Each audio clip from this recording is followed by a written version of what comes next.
So good evening to all. Today the session, that is a Saturday session, and it's on the hepatobiliary system. And first of all, I welcome each one of you for this session. And also on behalf of IRIA, I welcome Dr. Gomati Subramaniam, President, State Chapter, Dr. Rijo Matthews, Secretary, State Chapter, and Dr. Ramesh Shenai, Program Coordinator, and Dr. Rajesh Kannan, Zonal Coordinator. And today the talk is going to be delivered by Dr. Manish Nair on guided interventions in hepatocellular carcinoma. So we know that actually starting from the biopsy for the confirmation of hepatocellular carcinoma, and also in therapeutic side, we can have a lot of options to contribute for the patient care. So like radiofrequency ablation or microwave ablation or transarterial chemoembolization and so on. So actually we have to have a lot of opportunities to treat hepatocellular carcinoma as a radiologist. And let us know, or we should know in what all areas or in which all situations actually we can give a guide to the clinicians that, okay, this case I can manage. And today actually it's going to be delivered by Dr. Manish Nair, and he is very well-known radiologist, interventional radiologist, who is doing a lot of cases in Amrita. We know that Amrita has got a good gastro department, and they're doing a lot of cases, and he is working in the Amrita Institute. I welcome Dr. Manish for the session. Thank you, sir. And also, I pass on to the mic, not mic actually, even then, to Dr. Gomati. Platform, platform to Dr. Gomati for opening remarks. Okay. Thank you, Dr. Venu, our chairman of our academic sessions for 2022. I'm very happy to have Venu with us because he is also working in a regional cancer center who's doing all oncology cases. So he must be very well knowing about the hepatobiliary malignancies also. So today this month is whole hepatobiliary, and today we have a hepatobiliary malignancy which is being dealt by Dr. Manish, who's a very young, smart radiologist who is going to speak on it. And I'm very happy that most of the residents are very happy to have the sessions because as I told you last time, I have been receiving messages from most of the residents who even said that they have received the award and gold medal after coming through our academic session, which is very useful for them for their exam also. So now I'm very happy to have this session, and I pass over this to our Mindray team, our director of Mindray team, Dr. Ashwini Raina, who's going to show a few slides on our ultrasound machine. Over to you, Mindray team. Thank you, ma'am. It's really an honor for us at Mindray to be associated with the IRA team of Kerala. You know, Kerala has been always our, I think, the first place when we think about our customers. And we are fortunate that we have been part of this success story with you. I want to thank Dr. Gomati Subramaniam, President, IRI Kerala, Dr. Riju Matthew, Secretary, IRI Kerala. I want to thank Dr. Ramesh and Dr. Venugopal as well. And this would not have been possible for us without the support of doctors and customers in entire Kerala. So once again, thank you so much for associating with us for this program. And I can assure you that we will continue to build our relationship with all of you in the times to come.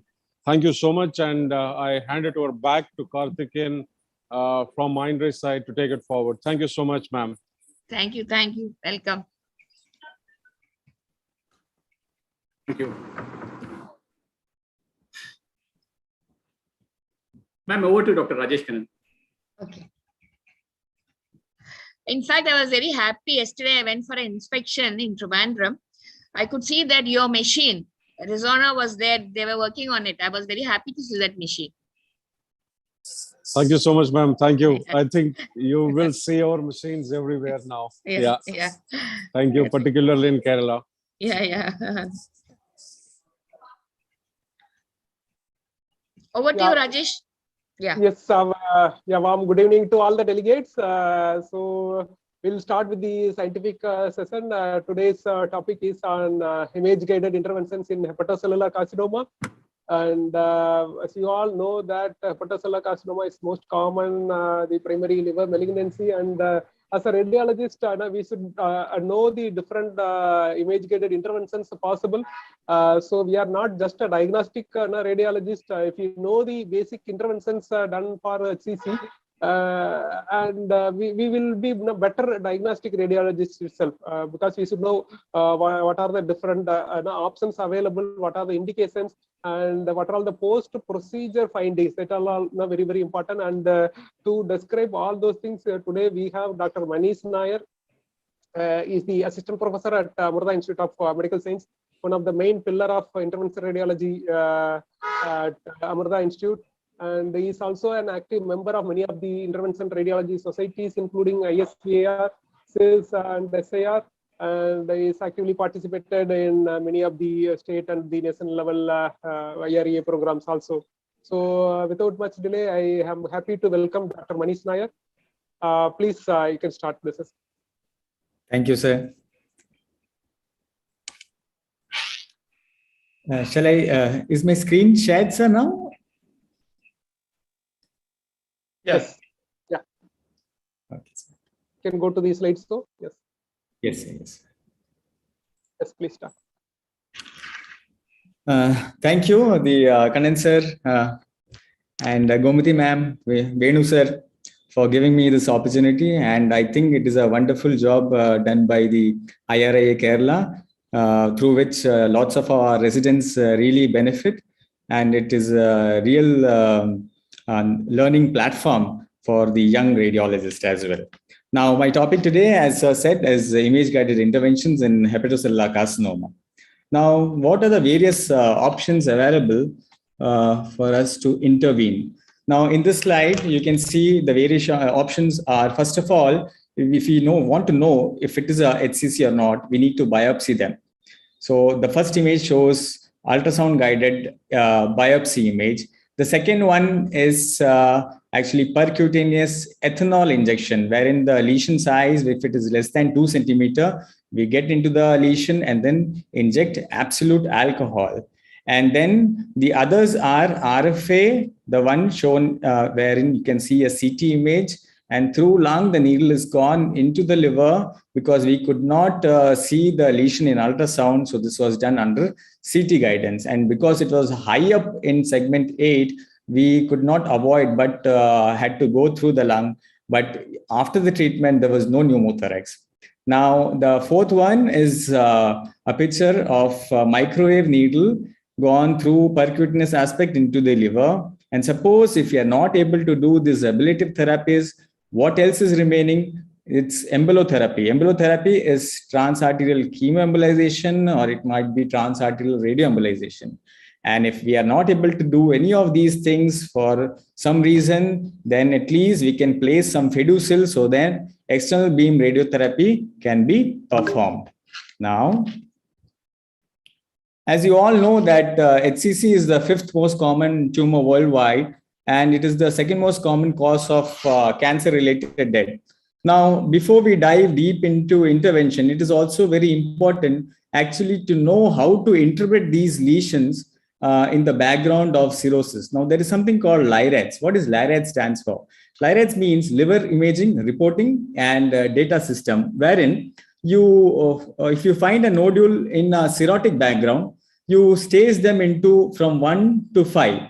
Now, mind you, actually, it should be done only if there is a cirrhotic background. You cannot apply LI-RADS in a normal liver. And there are a few other situations where you cannot apply LI-RADS. When is that? In a cirrhotic patient, if he is below 18, that means it is a kid, you should not be applying LI-RADS. If the cirrhosis because of congenital hepatic fibrosis, you should not be applying LI-RADS. If the cirrhosis is because of some vascular causes or because of diffuse nodular regenerating hyperplasia, then you should not be applying LI-RADS in those conditions. Now, what is LI-RADS? From 1 to 5. Now, LI-RADS 1 means a lesion which you feel it to be perfectly benign. For example, is a cyst. LR2 means what? It has got high probability of that lesion being a benign lesion. For example, a hemangioma, which has got a typical CT enhancement characteristics. And coming to LR3, LR3 are those intermediate lesions where you are doubtful whether it can be HCC or not. LR4 means there is high probability that that particular nodule in the cirrhotic background is a HCC, and LR5 is a condition where by imaging you are very sure that under the background of cirrhosis this particular nodule or a lesion is hepatocellular carcinoma. Now sometimes there may be those lesions which do not have typical enhancement patterns of HCC. For example, you have done a triple phase CT or MRI, and the enhancement pattern is actually delayed. And at the same time, that lesion shows diffusion restriction. So you know that this particular lesion is malignant, but you're not sure whether it is HCC or not. In those conditions, you label them as LRM. LRM means those lesions where you're sure that it is malignant, but you're not sure whether it is HCC or not. And finally, liver tumor with tumor in vein. Now, how do you know that the portal vein has got tumor? There are three characteristics. One, if the thrombus within the portal vein is adjacent to the tumor and it is enhancing the same way as the primary tumor. That is one. Then second one, if the lumen of the tumor is of the vein is expanded, and three, if it is showing diffusion restriction. Now, as I said earlier, as we go from 1 to 5, the probability of the lesion becoming HCC increases, LR1 being benign and LR5 means you are definite that it is a hepatocellular carcinoma. Now, what is the recommendation for each of these categories? You should be knowing that also. LR3 means you have to have a surveillance. You have to keep a follow-up of 3 months in these patients because the probability of it being HCC is around 33%. If it is LR4, you cannot leave the patient alone. This is a situation where you need to go ahead and biopsy the lesion if possible. And the next case where you will head for biopsy is a LR5 lesion.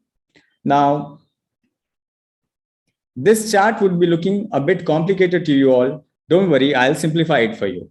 Now, in the cirrhotic background, suppose you find two kinds of lesion. One, which is enhancing, and the other one, which is non-enhancing in the arterial phase. So you divide the enhancing lesion into 3 categories. One, which is less than 1 centimeter, between 1 to 2 centimeter, and above 2 centimeter. Similarly, the non-enhancing lesion, you can divide them into less than 2 and more than 2. Now let's take an example of a LR5 lesion. Here, we are talking about a lesion which is more than, for example, we'll take a lesion which is more than 2 centimeter. Enhancing lesion more than 2 centimeter. Then what will you look for? You look for these 3 characteristics. You look if there is an enhancing capsule. There is peripheral enhancement. See here, there is a peripheral enhancement in the portal venous or the delayed phase. So you look for this particular feature. Then what will you look for? You look if in the venous phase, this enhancing arterial lesion is showing washout. If it is looking hypodense as compared to the rest of the liver. And finally, you follow up the patient, and if there is threshold growth, that means the lesion within 6 months has grown more than 50% of what it was earlier. So let's take this example. A lesion which is more than 2 centimeter, if it is showing any one of these characteristics, it becomes LR5. So then we can be definite a lesion which is more than 2 centimeter showing any of these is a LR5. That means what? It is definitely HCC. Let's take another example. Suppose the lesion is enhancing, but it is between 1 to 2 centimeter. In this condition, if it satisfies one of these conditions, that is either it has got an enhancing capsule or a washout or a threshold growth, it just becomes LR4 or 5. Now, when does it become LR4? If it is showing peripheral capsular enhancement, it becomes LR4. But if this lesion is showing washout in the delayed phase, that means you can label this as well as LR5. You are sure that it is HCC. Now, let's look at another lesion which is more than 2 centimeter, but at the same time, it shows all these 3 features. Even if it shows all these 3 features, still you cannot be sure that it is HCC. And at the max, what you can label for these lesions is LR4. So I think all the imaging people, all the radiologists should be aware of this LI-RADS category. Now let's go into the next slide. Now, you in certain situations, you are not sure whether it is a HCC or not. These are the situations where you go ahead with biopsy. They are LR4 lesions, sometimes LR3 lesions, and LRM, where you think it is a malignant lesion, but you're not sure whether it is HCC or not. Now, what are the prerequisites before you biopsy the patient? First of all, you have seen the CT, call the patient, do an ultrasound, see the visibility of that particular lesion in the ultrasound. If it is seen in ultrasound, send for the lab investigation for pre-op serology. At these times, you can also send for COVID-19 RT-PCR and then look for PTINR. If the PTINR is less than 1.6 and the platelet is above at least 60,000, you can go ahead with the biopsy. Suppose if these are deranged, you need to correct them before you place the needle inside the liver. And if the patient is on antiplatelets, it is always better that you stop antiplatelets at least 5 days before you intervene. Now, this is an image which is showing the biopsy tray. What all things are there? It has got a large 15 centimeter automatic, fully automatic barred gun. Now, in this barred gun, it has got a 2 centimeter throw, of which the sample size, the tray size is only 1.8 centimeters. So if you take a biopsy from this, the sample size would be around 1.8 centimeters. Now, the second thing here which you see is actually a coaxial needle. Now, if you use this coaxial needle, you need not puncture the subcutaneous tissue or the skin and the subcutaneous tissue or the liver capsule again and again. You can place this needle once, and once this needle is inside the lesion, you can have multiple passes. You can take the stellate out and take through the, from where you have taken the stellate out, you can pass the biopsy needle and take 1 or 2 or 3 course as the case is requiring. Now, this is an image where I have kept the ultrasound on the patient's body and then have taken a coaxial. See, this is the coaxial needle. This is got an inner stellate. Now, what I'll do is that I'll take this inner stellate out and then introduce the gun. So this one puncture on the skin is a single puncture. I am not going to puncture it again, even if I have to take 2 or 3 samples. So this is the coaxial sitting here. This hyperechoic thing is the lesion. Now I'm very comfortable with my coaxial sitting right in the center of the lesion. I can make multiple plus 1, 2, 3, and then take as much as I require. Now suppose, now this was a normal condition where platelet was fine, there is no ascites. Suppose if the platelets are deranged and then you want to take a liver biopsy, then what to do? This is a time where you choose for transjugular liver biopsy. Now what is transjugular liver biopsy? As the name suggests, you go through the jugular vein, get an access into the right hepatic vein, and then take a biopsy. What is the advantage of this transjugular biopsy is that even if it bleeds, it will bleed into the parenchyma or into the portal vein or into the hepatic vein.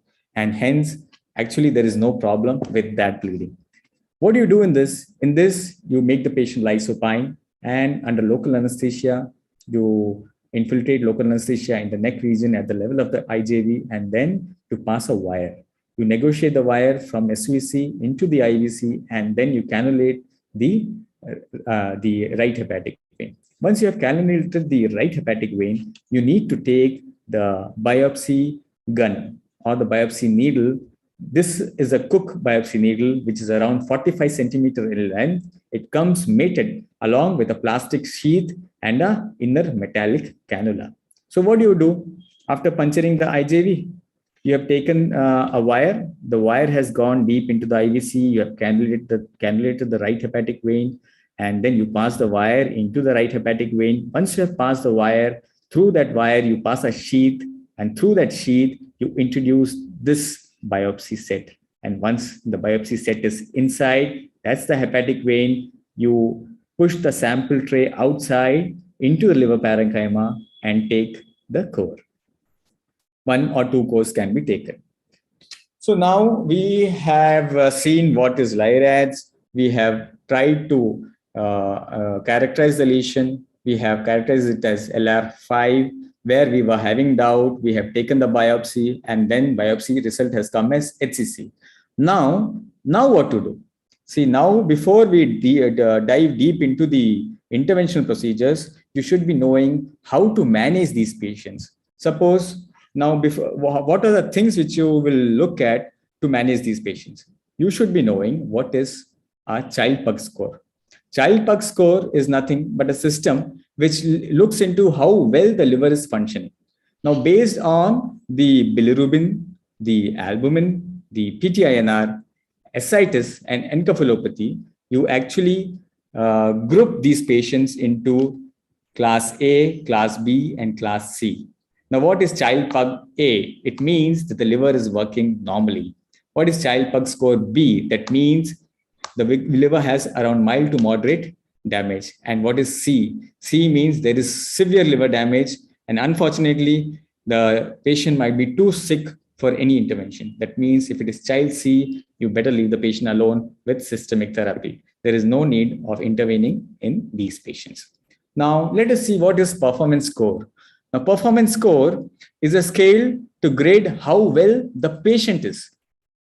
Child pug score was to see how well the liver is functioning. This is to see how well the patient is doing. For example, PS0 means that patient who's fully active. He who's as good as any other normal individual. What is PS1? PS1 means he can carry out all his normal activity. He can go to work, but he cannot do strenuous activity. PS2 means what?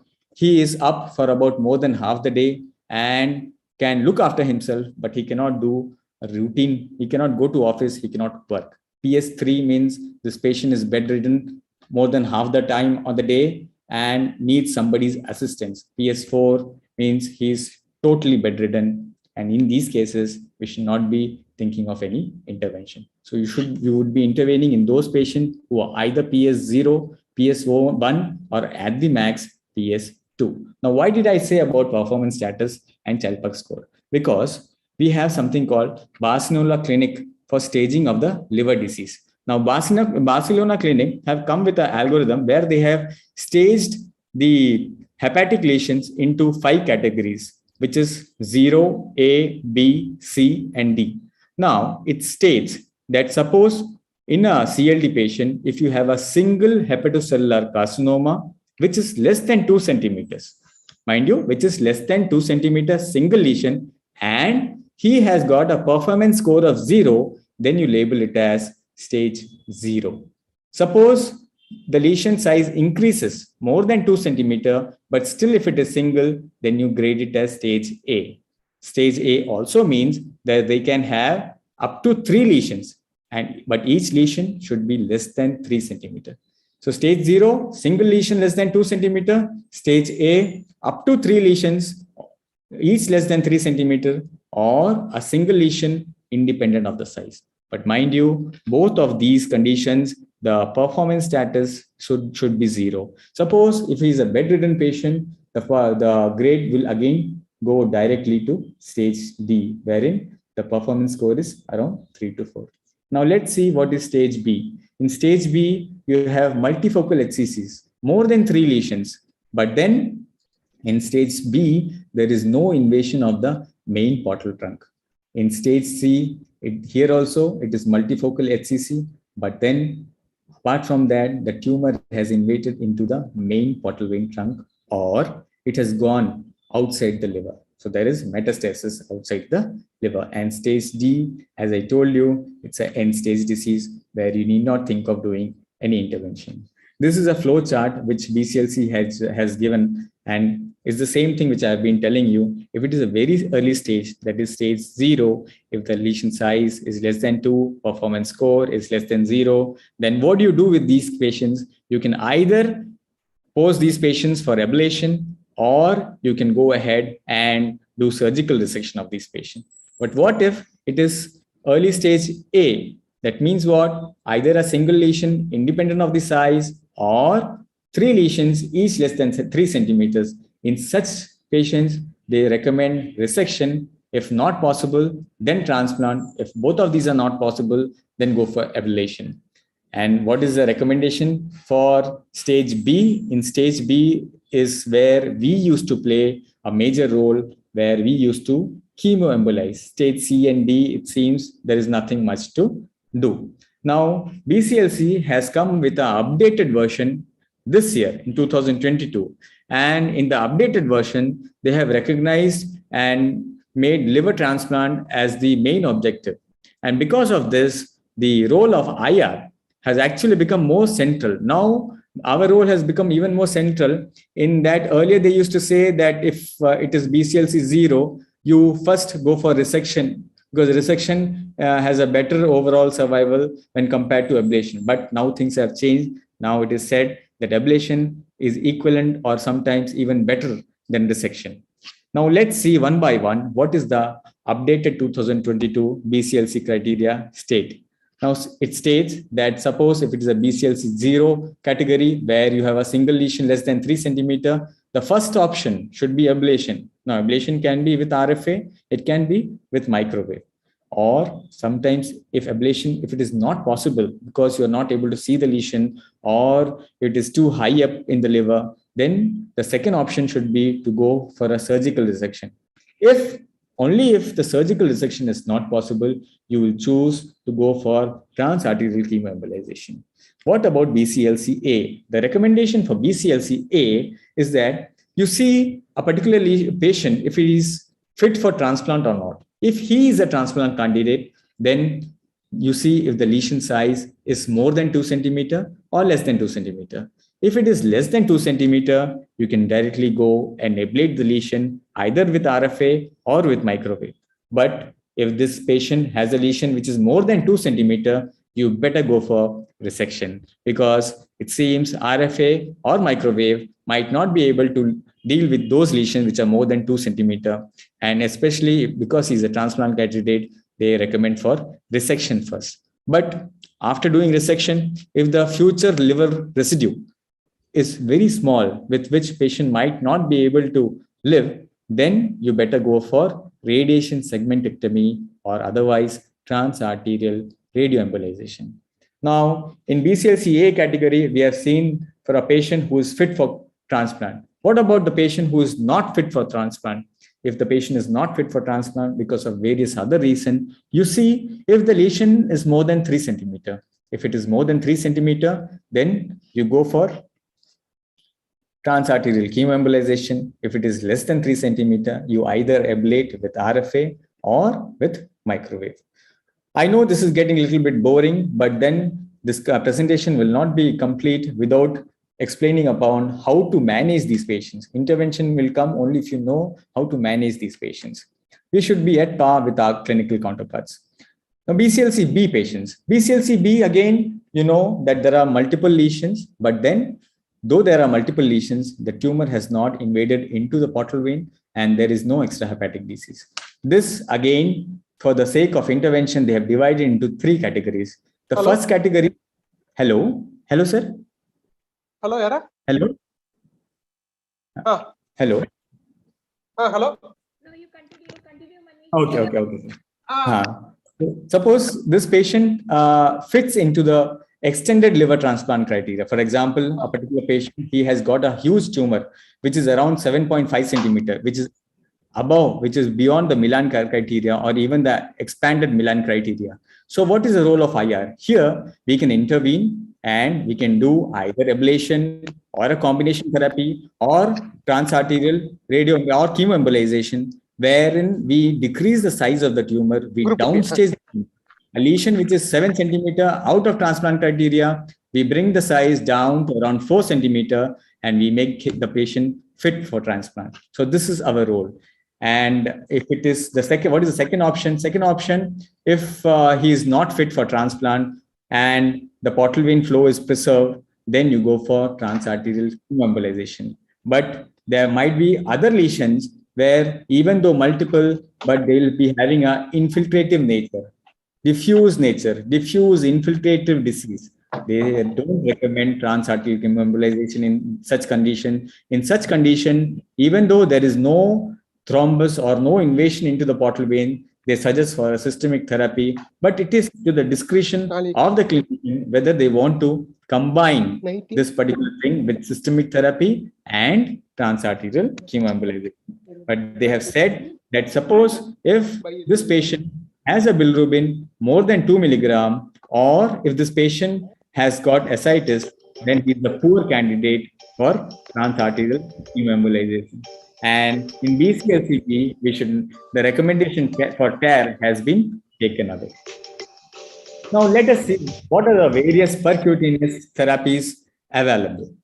Now percutaneous therapies may be ablative therapies or it may be embolotherapies. Ablative therapies again can be divided into chemical and thermal. In chemical, what do you use? You use absolute alcohol, and in thermal, you use either cryoablation or radiofrequency ablation or microwave ablation. Now, cryoablation is in its foothills, it has not emerged so much, but then RFA and microwave is the one which we have been doing for thermal ablative therapies. Now, transarterial chemoembolative therapies, what are they? It can be blunt embolization, where you are just embolizing the feeding artery, you are just plugging off, you're cutting the supply of the tumor. It can be transarterial chemoembolization, where you use a chemotherapeutic drug, which may be doxorubicin or epirubicin. And finally, TAR, which is transarterial radioembolization or selective internal radiation therapy. This is the image showing different ablative therapies. The first one is a percutaneous ethanol injection. The second one is a microwave ablation. The third one is radiofrequency ablation. All the three are ultrasound pictures, and to look through, they all might look similar, but actually they have different mechanism of action. Now, coming to percutaneous ethanol injection, what is the biggest advantage of percutaneous ethanol injection? The first and the most important is that it is least costly, and then it can be used in difficult locations. Suppose a lesion is there right under the diaphragm, or a lesion is there right next to the GB fossa. These are the situations where you can use percutaneous ethanol injection. What do you inject? You inject 95% of ethanol. Now, how does it work? It dehydrates the tumor cell. There would be protein degradation, and then the tumor would die by coagulative necrosis. Now, what is the disadvantage of this? The disadvantage and the biggest drawback is that of high recurrence rate after doing percutaneous ethanol injection. So patients might have a very high recurrence rate. So this is when you go for radiofrequency ablation. Radiofrequency ablation, what does it do? It uses high frequency alternating current. And here also, because of the alternating current, the tissue between the alternating currents will get agitated. There will be heat production. And then finally, there will be coagulative necrosis within the tumor with scarring.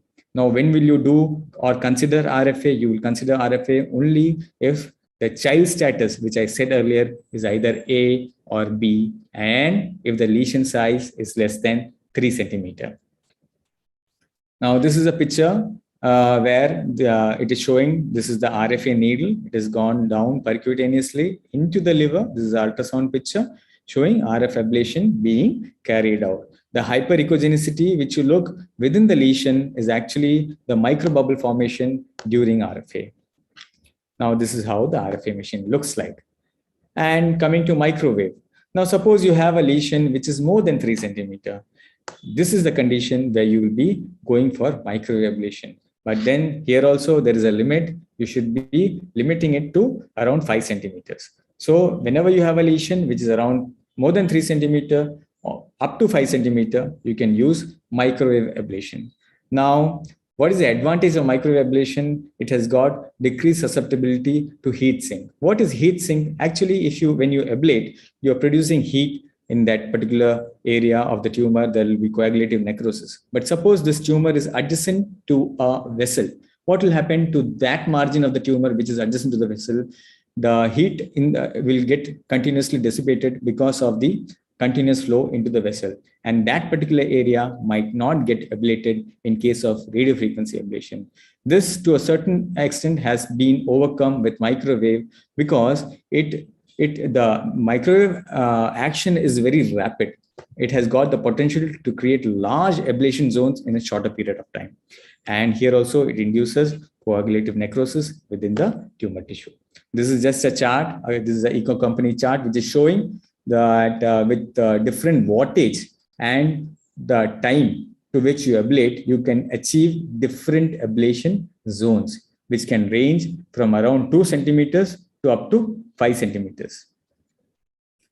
Now, this is a microwave needle gone percutaneously into the liver.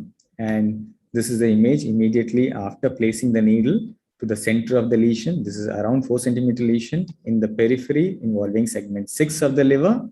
And then here you see we have actually started ablating. When starting ablating, as I said earlier, it will be very rapid, unlike the radiofrequency ablation. And this is the final image after ablating the lesion. You can see here also that there are microbubble formations which are looking echogenic in ultrasound. Now, it is very difficult to actually say whether the whole thing has been ablated or not. If to check if the whole lesion has gone or not, you will have to repeat either a contrast enhanced ultrasound or you will have to take a triple phase CT or MRI, which we usually do after an interval of 6 weeks. This is how a microwave machine looks like, and that is the ceramic microwave needle. Now, what are the complications of these procedures? Any of these ablative procedures will carry the risk of bleeding because you're going through the skin, you're puncturing subcutaneous tissue and the liver capsule, and obviously there can be hemoperitoneum. What are the other complications? There may be pain, which might be radiating to the shoulder, and some patients might have post-ablation syndrome. What is post-ablation syndrome? Post-ablation syndrome, after ablation, these patients might have fever, chills, and transient elevation of the transaminases, which will limit by itself. Now, after complications, now let us see if the lesion size, if it is more than 5 centimeter, then what to do? We said that we can ablate lesions up to 5 centimeter. What if it is above 5 centimeter? If it is above 5 centimeter, the cancer cells may become thermoresistant. And then ablating these lesions actually might work on the other direction. There might be even further proliferation of the tumor cells, which might favor metastasis, and there would be a higher or a bigger recurrence. So if the tumor size is more than 5 centimeter, then you should go for embolotherapy, which are either trans-arterial embolization, where you plug the artery, trans-arterial chemoembolization, or trans-arterial radioembolization. Now, what is the advantage of selective embolization over systemic therapy is that you get 20 times greater concentration of the embolic agent within the tumor bed. And plus, you also have the benefit of cutting the blood supply to the tumor, causing ischemia to that particular tumor. Now, when we do TACE, what do we look for? You do a triple phase CT, get a roadmap, see which is the vessel or which is the artery. Even when you report, where you see if it is enhancing, washing out, you label them as LR4 or LR5. And then you also mention whether there is portal vein thrombus or not, plus which is the artery feeding that particular vessel. It is not enough that you look only at the hepatic artery. Sometimes if these lesions are there in the periphery, they might parasitize blood from the intercostal arteries or the inferior phrenic artery. So you should be looking into those and mentioning those in the report. So what will we look at? We look at the artery which is feeding the tumor. And then what will we do? We will selectively get into the artery. We are actually taking the advantage of the nature of the HCC. What is the nature of the HCC? There is neovascularization, and the tumor is predominantly fed only by the hepatic artery. And the portal vein is there to take care of the blood supply into the normal segment. So you selectively get into the tumor feeder and then deliver the embolic agent. What are the embolic agents? What are the drugs available? We have doxorubicin and epirubicin. And which is the condition where you will be thinking of TACE? It will be child A patient or child B patient, and in BCLC A or in BCLC B. Now, this is a picture which is showing iotogram. Here in TACE also, you actually puncture the femoral artery. This is the routine thing. Some people outside or abroad, they opt for radial artery puncture, but we commonly use femoral artery puncture. We puncture the femoral artery, put a sheath in, get into the aorta, take a catheter, which is called either Simon's 1 or Chuang catheter, and then we selectively hook into the celiac trunk or SMA if it is a replaced right hepatic. Now, this is an image, this is a DSA image, static image showing the Chuang catheter in the SMA, superior mesenteric artery, and then you can see this actually is a replaced right hepatic artery feeding the tumor in the right lobe of the liver. Now, what are the prerequisites for TACE? Here also you look at the RFT. You look at the liver function, you look if the bilirubin is below 2. If the bilirubin is above 2, you might stand the risk of decompensation. You also look if it is child pug A and B. If it is child C, you better not proceed with TACE. And then you have a CT, you get a roadmap to see which is the feeding artery, if there is any portal vein thrombus, etc., etc. This is a CT image which shows dense concentration of lipidol in segment 8 and 4A of the liver. Now, what is the contraindication of TACE? Suppose if there is thrombus in the main portal vein trunk, you should not be doing TACE. If there is an arterioportal fistula, unless you tackle the fistula part, you should not be doing TACE. If the tumor occupies more than 70% of the liver volume, you should not be doing TACE. Sometimes patients do come with tumor rupture. Actually, it is a contraindication, but here blunt embolization can be done to save the patient's life as a palliative therapy. Now, what are the carrying agents? There is something called C-TACE and DEP-TACE. C-TACE means conventional TACE, where you use lipidol as carrying agent, and DEP-TACE means drug-eluting beads. Now, what is lipidol? Lipidol is nothing but a carrying agent. It is a ethiodized poppy seed oil, which is very viscous, and it gets mixed. It makes a very good emulsion with doxorubicin or epirubicin. And one of the major plus points why we use it is because it is radio-opaque. Now, what is the advantage of drug-eluting beads is that it has better patient compliance. It has got better drug delivery into the tumor, and it comes in around 100 to 300 microns or 500 to 700 microns. Now, what is the disadvantage of using drug-eluting beads? The first and the foremost is that it is very costly, and in small population, we have also seen the risk of bilioma formation. Now, I'll play this video for you. This is a video showing the celiac angio, wherein you have the SIM1 catheter into the celiac trunk, and then you can see this is the common hepatic artery, this is the gastroduodenal trunk, this is the proper hepatic artery, and this is the right hepatic artery. Here you have a replaced left hepatic, which is coming from the left gastric, and this is the splenic artery. Here you can see some amount of blush within the tumor. So now see, this whole thing is the tumor blush. Now what do we do next?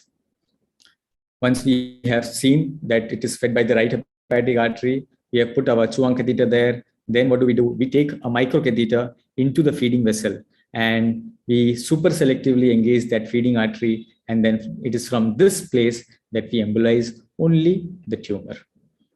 So this is super selective engagement, and then this is a picture which shows lipidol deposition all within the tumor. This is a huge tumor in the right side of the liver, and post embolization you can see there is not much blush within the lesion. Now, this is a patient CT who underwent, who had BCLC B disease, BCLC A disease with bilobar lesions. Here you can see that there is a enhancing lesion involving segment 7 of the liver, little bit wider window, and you can see that there is a dense thing lying there. What is that? That is actually the lipidol, and you can also see adjacent to the lipidol, there is significant amount of residual lesion.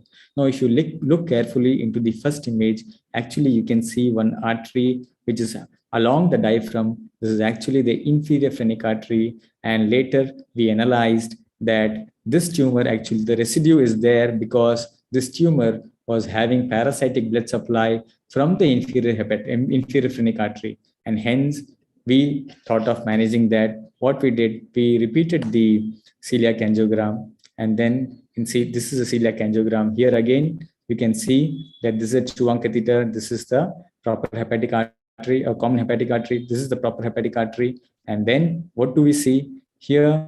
As it goes, you can see that this is the tumor blush. And at the level of the tumor blush, you also see a faint artery going towards the tumor. Actually, this is the inferior phrenic artery supplying the tumor. So then what did we do? We selectively engaged into the inferior hepatic artery, and then we did the angio. This angio also showed that there is some blush in the right lobe of the liver. After this, we selectively engaged. We further went into the artery and did the angio. You see, the blush is visible even better. And then when we injected super selectively, we were actually startled because we saw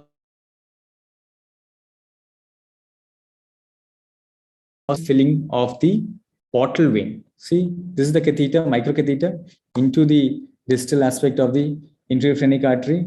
And then as we inject the contrast, instantaneously there is opacification of the portal vein. This means what? This means that there is arterioportal fistula, and unless we take care of arterioportal fistula, we should not embolize. So in this case, we embolized the fistula, and then we went ahead with tumor embolization. And this is a picture post-embolization where you see the feeder has been completely obliterated and there is no further. See, this is the feeder. Beyond this, you don't see the feeder. It is completely occluded and there is good tumor control. There's no enhancement of the tumor. Now, what is combination therapy? Now we have looked what is ablative therapies, RFA, microwave, ethanol injection.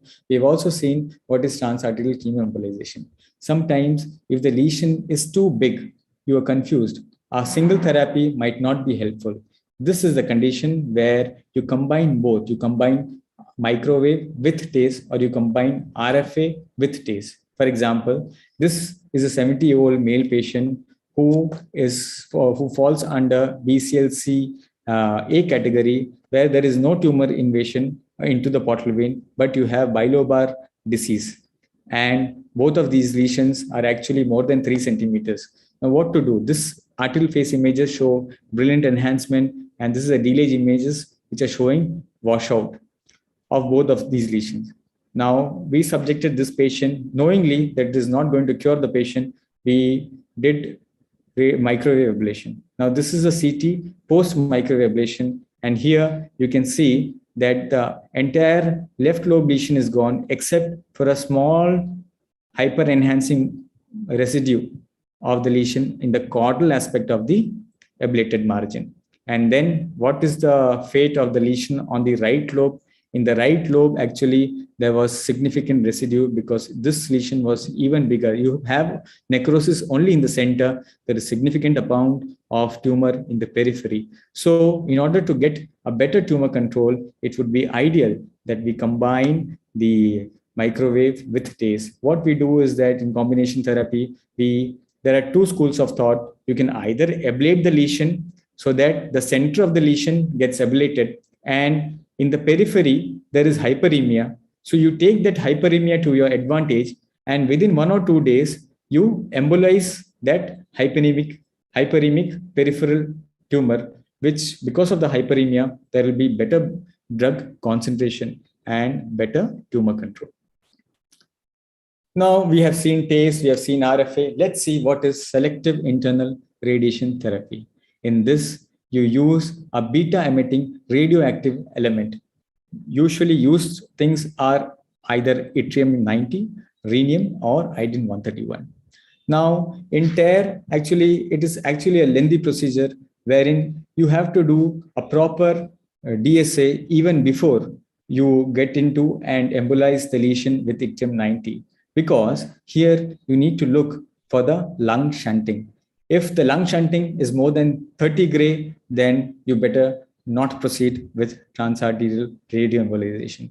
And in the first angio, not just that, you have to look which is the feeding artery. If the artery which is the feeding to the tumor, if from the same artery, if cystic artery is coming, you should make sure that you coil that cystic artery. Otherwise, there is a risk of ischemic injury to the gallbladder. Similarly, if it is a replaced left hepatic artery, you see how much of this is going shunting to the stomach to avoid any inadvertent embolization and ischemia of the stomach. So what is the second step which you do? You inject, suppose it is actually a rehearsal wherein suppose you have to get into the replaced right hepatic and embolize the lesion in the right lobe of the liver. So you take the Chuang catheter, you do an angio, you take your microcatheter selectively into from where you're going to do the tear in future, and then you inject technetium 99 labeled macro aggregated albumin, after which you do a nuclear scan and then look for the lung shunting. Now, yttrium-90 is a microsphere. It is a beta emitting radioactive element, and it has got a tissue penetration length of around 2.5 millimeter. Now, this is why it has been used in a situation where there is portal vein thrombus. Now, what is this? This actually, yttrium-90 is loaded into a microsphere, which may be a glass microsphere or a resin microsphere. Now, what is the size of these microsphere? See, it is around 20 to 30. Just to give you a comparison, see this one, in this image, this particular thing is the hair. And then when compared to a single strand of hair, see how small or minute are these microspheres.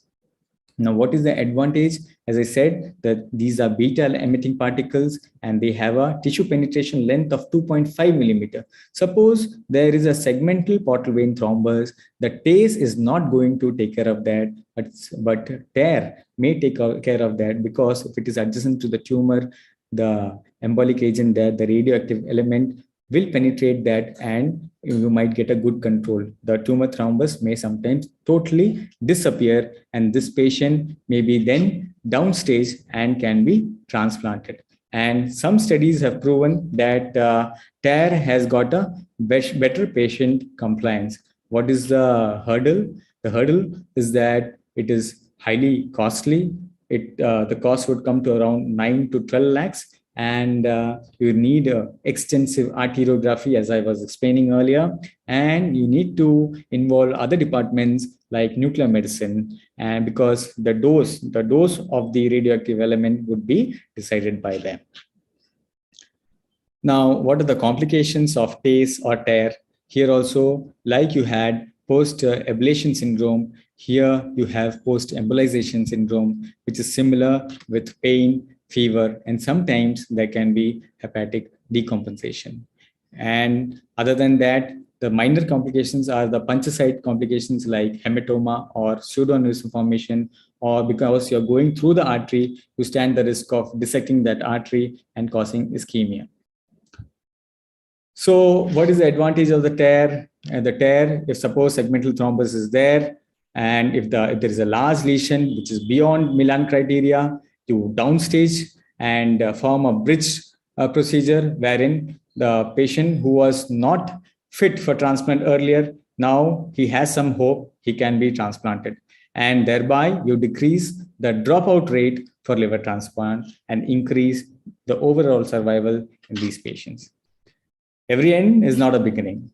And hence, if it is a BCLC 0 patient, you better ablate that lesion with either microwave or RFA. If it is BCLC A, then you either do a TACE if the lesion is not fit for transplant. If he is fit for transplant, then you opt for surgical excision. If not possible, you do microwave or RFA. And suppose if it is a huge lesion, which is around 8 centimeters, you do selective internal radiation therapy, which not only will take care or downgrade the tumor, but also can take care of the segmental thrombus within the portal vein, and hence the role of interventional radiology in increasing the overall survival and the quality of life in these patients. Thank you. It was really a wonderful talk with all the interventions involving. I was wondering how you could go through the inferior phrenic vein. I mean, inferior phrenic artery. Sorry. Yes, ma'am. The last Actually, case.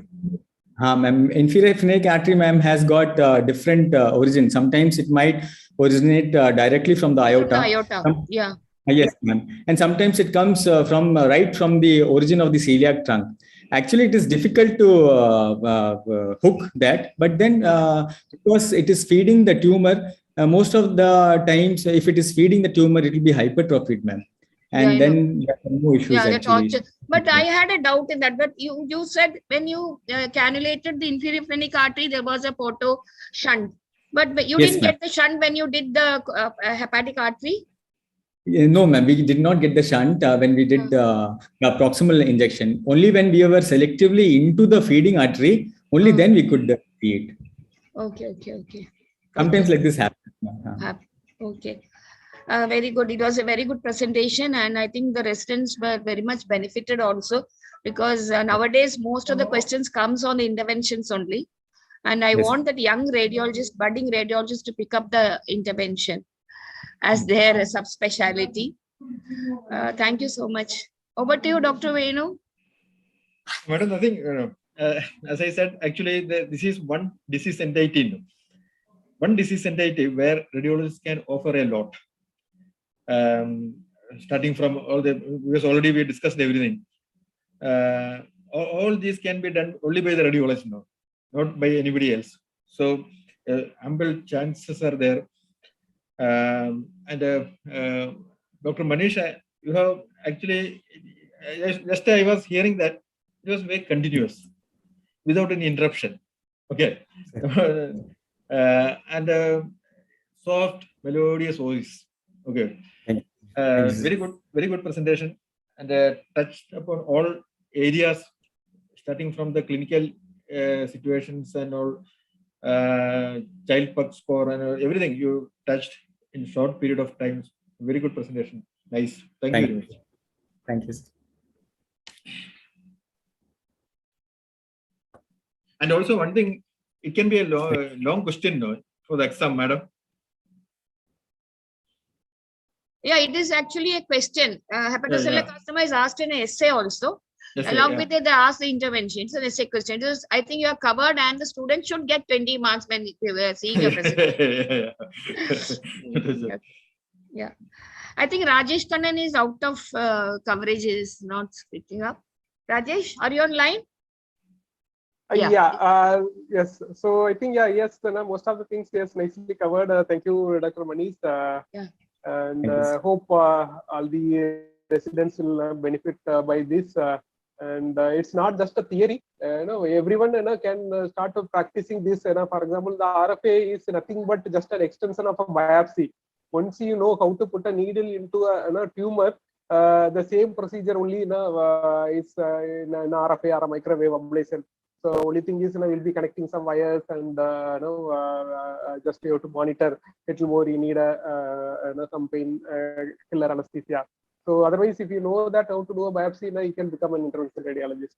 So, and Dr. Manish nicely showed how to do a biopsy also, and various interventional procedures which we can offer. So once you know everything about the HCC, which is one of the maybe an initial thing, then you can go for other high-end stuff like some coiling, stenting, all those things. So this will be one of the very, very basic things which everyone can start practicing.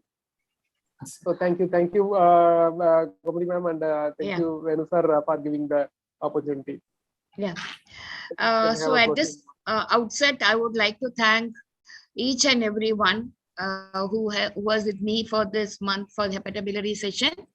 And I would like to thank the Mindray team who has given a very good platform for the students and for the faculties also who are listening to this session. We had a wonderful academic session with our Dr. Venugopal as our academic chairman who were guiding us. So I'm very thankful to him, and I thank the Mindray team. I think so this is the last session of the Mindray team who's giving us the platform. I thank you so much for being with us. Thank you, madam. Thank you so much. Thank you. And Thank you, ma'am. yeah, thank you. We won't be having the session next week because we are going for the national conference. So we'll be back to you on Wednesday, that is March 30th, with PG case discussions. Thank you. Thank you. Thank you. Thank you. Thanks. I thank Dr. Manish. Thanks, ma'am. Thank you, ma'am. I think we can leave Karthikeyan. Yes, ma'am. Yes, ma'am. Okay. Thank you. Nikhil, please do.